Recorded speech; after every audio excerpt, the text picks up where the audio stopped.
Aku menekan tombol snooze untuk kesekian kalinya dan dunia terasa aman kembali seolah hidup bisa ditunda beberapa menit lagi tanpa konsekuensi apapun. Kasur memeluk tubuhku dengan janji palsu tentang istirahat yang sempurna dan aku mempercayainya dengan sepenuh hati. Alarm berbunyi lagi dan aku mematikannya lagi dengan gerakan yang sudah terlatih seperti atlet profesional cabang tidur lanjutan. Di kepalaku ada suara kecil yang berkata bangunlah hari ini penting dan ada suara lain yang lebih besar yang berkata besok juga masih ada. Namaku Dika dan hidupku mulai berubah sejak aku kenal tombol snooze. Dulu aku bangga bangun pagi meski hanya untuk memandangi dinding kos yang penuh bekas tempelan jadwal hidup ambisius. Sekarang jadwal itu masih ada namun lebih sering kupandang sambil rebahan dengan mata setengah tertutup. Aku tidak merasa malas, aku merasa sedang bernegosiasi dengan waktu. Pagi itu cahaya matahari masuk lewat celah jendela kos yang tirainya lupa dicuci sejak entah kapan. Debu menari pelan dan aku menontonnya seperti menonton harapan yang bergerak tanpa arah. Ponselku bergetar, ada pesan dari grup kerja yang menanyakan keberadaanku. Aku mengetik balasan singkat bahwa aku sedang di jalan meski kenyataannya aku sedang di kasur. Aku bangkit setengah badan lalu jatuh lagi seperti pahlawan gagal yang kalah oleh gravitasi. Kasur kembali menang dan aku membiarkannya. Dalam benakku aku menyusun alasan rasional bahwa tidur sebentar akan membuatku lebih produktif nanti. Produktif versi aku memang sering dimulai dari tidur. Waktu berjalan pelan lalu cepat lalu entah bagaimana sudah siang. Perutku berbunyi dan itu satu-satunya alarm yang tidak bisa kusnus. Aku duduk dan menatap lantai kos yang dingin dan keras mengingatkanku bahwa hidup tidak selalu selembut kasur. Aku tertawa kecil pada diriku sendiri lalu berdiri dengan tekad palsu. Di kamar mandi aku menatap cermin dan melihat wajah orang dewasa yang masih bernegosiasi dengan kewajiban. Air dingin menyentuh kepala dan aku berharap semua kebingungan ikut hanyut. Namun yang hanyut hanya sisa sabun sementara pikiranku tetap ribut. Aku keluar dengan handuk dan pikiran tentang sarapan yang tidak pernah ada. Aku membuka pintu kos dan dunia luar menyapaku dengan panas dan kebisingan.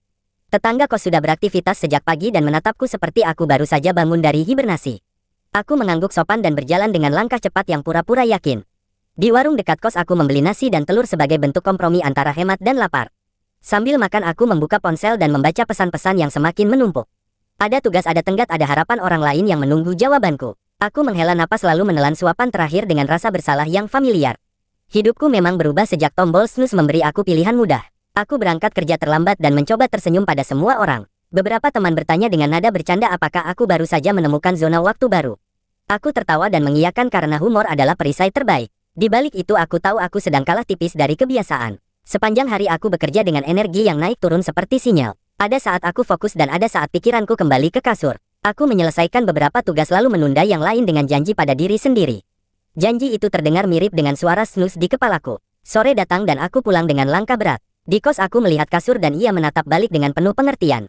Aku duduk sebentar dan berkata hanya 5 menit. 5 menit itu berubah menjadi 1 jam tanpa terasa. Aku terbangun dengan panik karena matahari sudah condong. Aku merasa gagal lalu menertawakan diri sendiri lagi. Aku membuka jendela dan menghirup udara senja mencoba merasa lebih baik. Di kejauhan anak-anak bermain dan aku iri pada energi mereka. Malam tiba dan aku memasak mie sebagai ritual bertahan hidup. Sambil menunggu air mendidih aku memikirkan hidup yang terasa statis. Aku bertanya apakah masalahnya aku atau tombol snooze. Mungkin keduanya saling bekerja sama. Aku makan sambil menonton video motivasi yang kuharapkan menamparkan kesadaranku. Pembicara berkata bangun lebih pagi dan hidupmu berubah. Aku mengangguk setuju sambil menguap. Ironi itu terasa hangat seperti kuah mie. Sebelum tidur aku berjanji akan berubah besok. Aku menyiapkan alarm lebih awal dan meletakkan ponsel jauh dari kasur. Aku merasa optimis dan itu perasaan yang menyenangkan. Aku memejamkan mata dengan senyum kecil. Pagi datang dan alarm berbunyi. Aku bangun dan berjalan mengambil ponsel.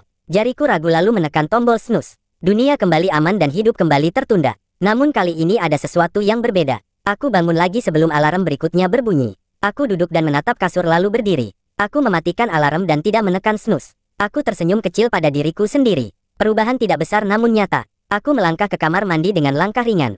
Hari ini mungkin tidak sempurna namun dimulai. Aku keluar kos lebih pagi dan udara terasa ramah. Warung masih sepi dan aku menikmati sarapan sederhana.